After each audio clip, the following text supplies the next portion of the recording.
El marcapáginas.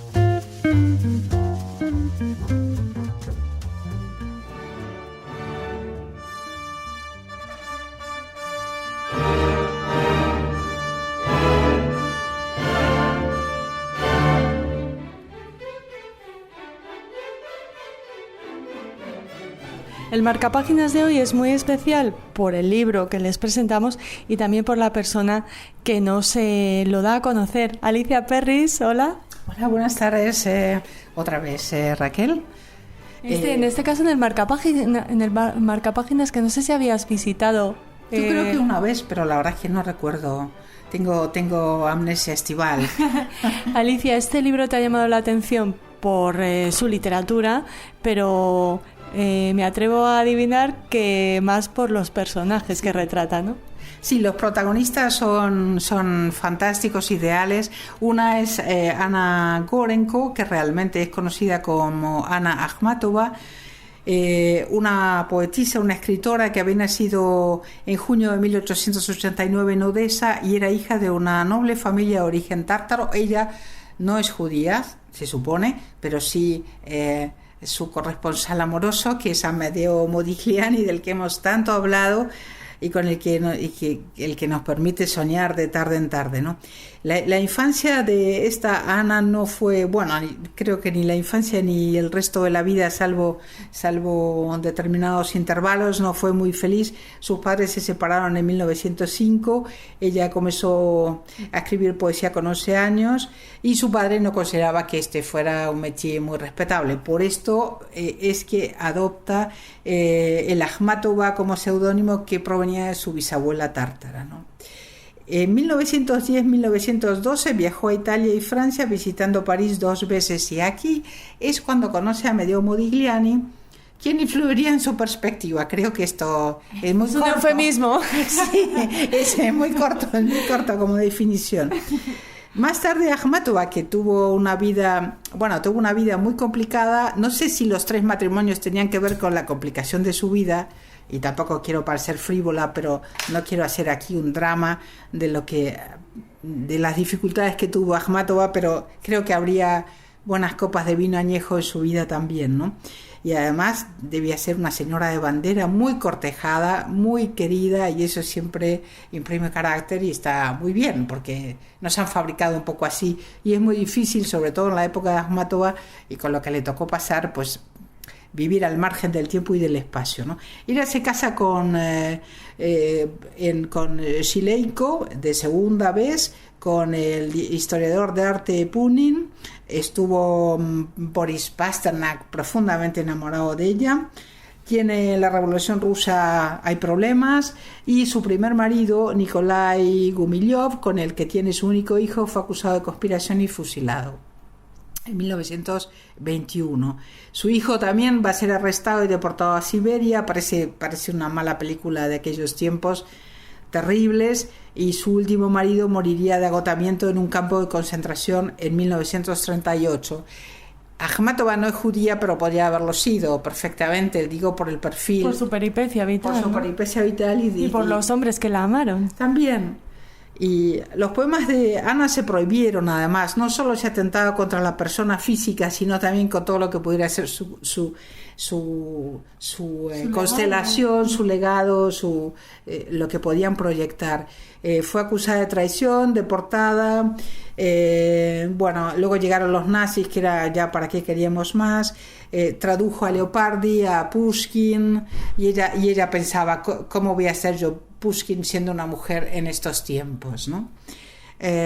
También tuvo una entrevista famosa con el joven intelectual británico por entonces Isaiah Berlin, que la visitó antes de regresar a Londres, y ese encuentro en donde ella se sinceró y fue digamos muy, un poco ingenua, saltó al conocimiento público y otra vez tuvo problemas con las autoridades, con el régimen. Entonces ella explica muy claramente que en aquella Unión Soviética los únicos que estaban en paz eran los difuntos y que los vivos pasaban su vida yendo de un campo de concentración al otro, ¿no? Bueno, estuvo propuesta para el Premio Nobel de Literatura, que al final no consiguió, y tradujo también a Tagore, a Rabindranath Tagore, en 8 volúmenes al ruso. Es decir, que es una mujer que vive una vida apasionante, pero que a la vez es una gran trabajadora. No se traducen, yo he traducido libros, y 8 volúmenes de Tagore no es algo que quede impune en la espalda del que lo está haciendo, ¿no? Va a morir el 5 de marzo de 1966 de un infarto en un sanatorio de las afueras de Moscú y enterrada en Komarovo. Su obra es traducida a un sinnúmero de lenguas, a pesar de que en español yo tengo la sensación de que no es muy frecuentada y solo aparecerá íntegra en Rusia en 1990. El poeta Joseph Brodsky la definió de esta manera: su sola mirada te cortaba el aliento. Alta, de pelo oscuro, morena, esbelta y ágil, con los ojos verdosos de un tigre polar. Durante medio siglo la ha dibujado, pintado, esculpido en yeso y mármol, fotografiado un sinnúmero de personas, empezando por Modigliani. Los versos dedicados a ella formarían más volúmenes que su obra entera. A la vuelta de la historia tiene muchos reconocimientos y muchos monumentos, algunos importantes en San Petersburgo, pero ¿quién le devuelve la amargura de lo que tuvo que pasar, ¿no? Parece digna del amor de tu Modigliani. Sí, de mi Pasternak. Sí, claro. Bueno, de Amedeo Modigliani lo hemos dicho todo, aunque siempre se puede fantasear, ¿verdad? Hay que recordar que era italiano de origen. Por eso cuando alguien me dice, pero siempre estás hablando de los franceses, y digo, estoy hablando también de otros que aterrizaron en Francia, pero no son franceses realmente, y además la judía es una patria universal, y es ese cosmopolitismo el que de alguna manera ha hecho que el pueblo judío pudiera sobrevivir y pudiera destacar, ¿no? Entonces no hay judíos franceses, porque llegan de otro lugar y los judíos franceses hoy se están yendo a Israel. Entonces, ¿de qué judíos franceses estamos hablando? Entonces, este delicioso Modi había nacido en una familia sefardí en Livorno, en una Italia enormemente solar, y había estudiado luego, bueno, su padre era prestamista, pero muy mal prestamista, porque acabaron arruinados con aquella famosa historia de que la madre acumuló en su cama embarazada todo lo que no se le podía embargar, y Dedo, como lo llamaban, estudió con un discípulo de Fattori, que era uno de los Macchiaioli, una escuela muy conocida de la que la Fundación Mapfre, estoy pensando, hizo hace 2 años o tal vez menos una exposición genial. Siempre tuvo problemas de comportamiento, como diría una psicóloga de instituto de colegio primario de hoy en día, y también de salud, ¿no? A pesar de venir de una tierra solar, va a París en 1906 y ahí se dedica a la muy mala vida. Vive en un falansterio para proletarios en Montmartre y conoce a Max Jacob, a Van Dongen, a Picasso, a Apollinaire, a Diego Rivera, a Chaim Soutine, a Vicente Huidobro. No podía ser aquel abanico, no podía ser más internacional. Lo influyó Toulouse-Lautrec, el cubismo, la época azul de Picasso, el japonés y sus estampas Utamaro, y conoció también a Brancusi. Él realmente quería ser escultor. Lo que pasa es que como tenía problemas pulmonares, pues el polvillo de cuando trabajaba no podía ser. Entonces, bueno, el arte africano y camboyano, también este arte asiático, le va a influir en esa tipología tan característica que hace que casi sin mirar al tacto podamos reconocer un Modigliani, ¿no? Y retrató también aparte de nuestra heroína Akhmatova, a Diego Rivera, Juan Gris, a todos aquellos cafres, ¿no?, maravillosos de la Primera Guerra Mundial. Quiso ir a la Primera Guerra Mundial y le dijeron que no. Estuvo 2 años de amoríos con Beatriz Hastings. Leía a Dante Alighieri, como buen italiano, como no iba a leer a Dante Alighieri, ¿verdad? La comedia, la Divina Comedia, y recitaba poemas del conde de Lautréamont, que era o tropieza, ¿no? Como todo el mundo sabe. Conoce a Zborowski, le pinta a su mujer, y su gran amor, por lo menos que ha trascendido más, es Jeanne Hébuterne, ¿no?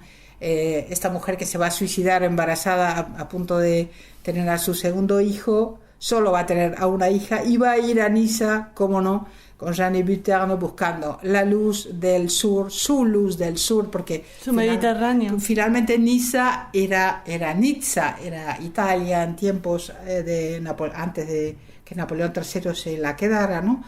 Y va a estar en la Costa Azul, pero vuelve a París y ahí va a fallecer en 1920 de su mala vida, en la tuberculosis, y va a ser enterrado como tantos otros, como Sarah Bernhardt, por ejemplo, en el Père Lachaise, ¿no? Su obra está aislada de las corrientes de gusto contemporáneo, es un poco única, ¿no? Maudit, no es cubismo, no es futurismo, no es dadaísmo, no es surrealismo, que eran todas las corrientes que estaban en boga en ese momento. Dicen que no vendió un solo cuadro mientras estaba vivo, pero la tête de Cariatide, la cabeza de Cariatide, se vendió en 2010 por Christie's en París por 43 millones de euros. Y para no hablar de estos temas tan siniestros y tan pedestres, vamos a citar una frase que lanzó Maudit una vez. Y dijo: el futuro del arte se encuentra en la cara de una mujer. Picasso, ¿cómo se hace el amor con un cubo? De amor habla Un amor al alba, este libro que nos ha convocado hoy en el Marcapáginas, que edita la editorial El Ateneo en Argentina, y que tú has descubierto y que nos traes aquí a Radio Sefarad. Sí, como dice Ana Akhmatova, todo lo que pasaba no era para nosotros dos, para Maudit y ella, más que la prehistoria de nuestra existencia, la suya muy corta, la mía larga. El soplo del arte no se había todavía encendido ni transfigurado nuestras dos vidas. Era la hora diáfana y leve antes del alba. A partir de ahí, la autora Barillet va a escribir novela, ¿no? Esta medio novela así. Barillet es una escritora francesa, también con el abuelo ruso. Siempre hay la pista rusa, es increíble, ¿no? Que glosó este amoroso encuentro, breve necesariamente, su libro pequeño que publicó Grasset, la editorial Grasset, y que habla de esta malaise de vivre, de este malestar vital, de este spleen, pero en este momento envainando su espada, es decir, aquí sale la luz del amor, esta historia que Barillet reanima y recupera entre sombras, ¿no? Son paisajes del amor que se mueven todo el tiempo como enormes espejos deformantes, como geografías tumultuosas en retorno, que van y vienen, que son frágiles como una fuerza destructora sin límites, ¿no? Entonces, Barillet, que sale profusamente publicada en Francia, dice: todo comienza en una sala de subastas parisinas Christie's el 14 de junio de 2010 con una escultura firmada por Modigliani. La autora cree reconocer en ella el rostro singular de la poetisa rusa Ana Akhmatova, y a continuación investiga, y gracias a los indicios que va recogiendo, que pueden ser cartas, poemas, diarios íntimos, también dibujo, fotografías, recupera la comunión de estos dos artistas en 1910. O sea, es un paréntesis en la vida de ambos, ¿no? Ana es una joven casada, se casó 3 veces, siempre estaba casada, pobre. Y Amedeo, un hombre libre, hasta donde puede serlo, un eterno enamorado del amor, un picaflor, como dicen, que siempre estaba enamorando, porque era de una belleza y de un encanto, porque hay fotos terrible, ¿no? Debía ser verdaderamente irresistible.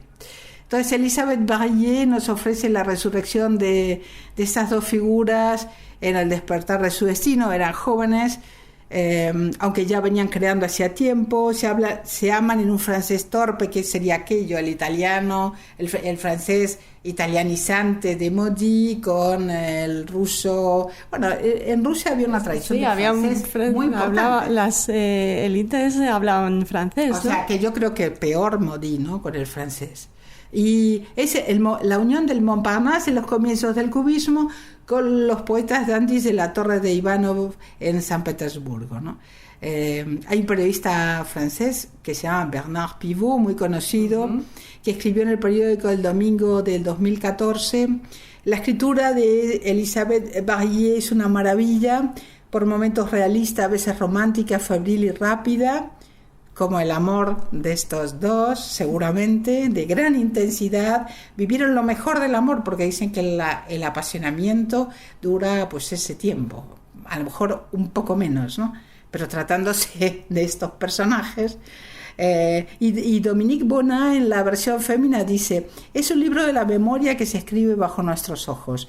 En él todo está vivo, real y cálido. Yo personalmente podría decir uno de los libros que me hubiera gustado escribir, ¿no? Porque Modigliani es uno de mis grandes amores. Y no protagonizar, escribir. Claro, ya es un poco, no coincidimos en el tiempo, desgraciadamente. Bueno, aquí se publica, aquí no se publica, aquí llega ahora mismo a las librerías que venden libros franceses. Y claro, es una lástima porque este libro es del 2014 y los argentinos en la potente editorial El Ateneo ya al año siguiente la tenían publicada. O sea que aquí lo único que podemos hacer es conseguir la edición del Ateneo y leerla en español, o leernos el libro en francés, porque ya traducir y todo esto, nada, ¿no?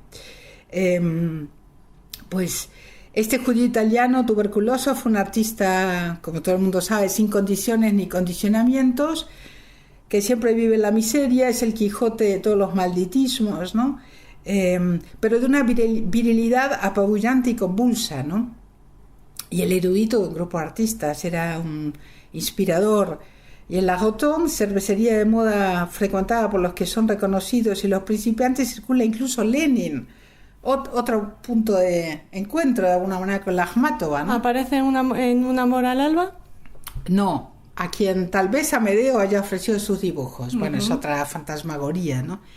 Ana Akhmatova, por su parte, tiene 21 años, debía ser espectacular, un caramelo maravilloso, y la ambición de escribir poesía, pero como decía lo de Pushkin, ¿no? Era un poco... En fin, Modigliani, su primer marido era muy feo, tenía mucho empaque y muchas pretensiones, pero Modigliani era hermoso como Aquiles, como el sol de su patria. ¿Qué le vamos a hacer? Un amor al alba es también el elogio a la belleza, representada por los dibujos y esculturas de Modi, los versos de Akhmatova, su historia y algunas cartas. Usted es para mí como una obsesión, le escribe el pintor a su enamorada, y también tengo su cabeza entre mis manos y la cubro de amor. Wow, y así terminamos este programa. Es un amor festivo que parece un velero al que impulsa un viento favorable. Akhmatova y Modigliani coinciden allí donde la línea de fuga se hunde en las laceraciones, entremezclada con un eterno estado de alerta amorosa, a ver lo que cae. Provisional, indómita, selvática, primordial, atormentada también. Compartieron una enorme herida irreparable, esa que nos desvela Barillé en una especie de obligado ménage à trois, el que establece ella con los personajes, sus personajes literarios, ¿no? La plenitud emocional de quien siente a escondidas el acecho certero de la marca primigenia de la muerte, asfixiando inexorablemente a la vida, pero nadie se lo hubiera perdido.